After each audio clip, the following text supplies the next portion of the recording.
mama he apan di dat he đi xả bộ đi kia lệ rong tô đi sum rong tô đi bộ lại bộ gai ti su pen jumper Eternal Hope Ministry te ho in sa na dinga nail balu ki thu main ta he an powin tractor khat khu sang hala janga he sang sagi hen tractor khat he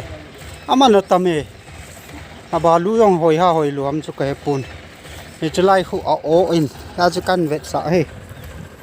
lai ho o ai balu yong ki poluta iti yong le zinga ko le plastering coping ho foundation ho ya kai ichi pat diu he tai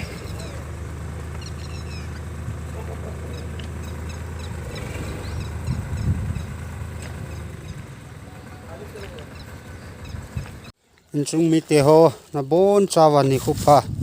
tunia he pathin ta san lo hon ho in foundation chu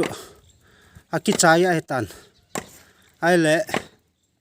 helai eina su chimpi wa tunia he ni sunga chung he 2 feet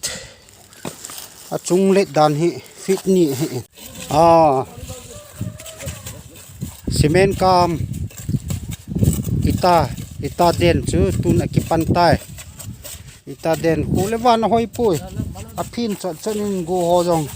zowa pathin anga nangon nong nei tau pe win jon rong amun ta ka dingun tau na kamangun kulewan tu hin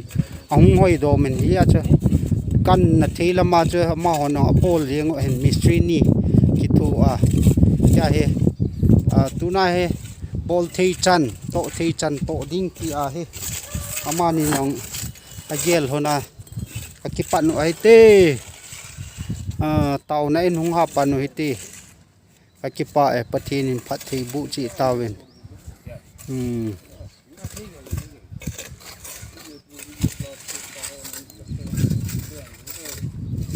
tunin ta san tha ho dinga ho in sa cho awal hi chan i phatawi ti chu kan vet sa he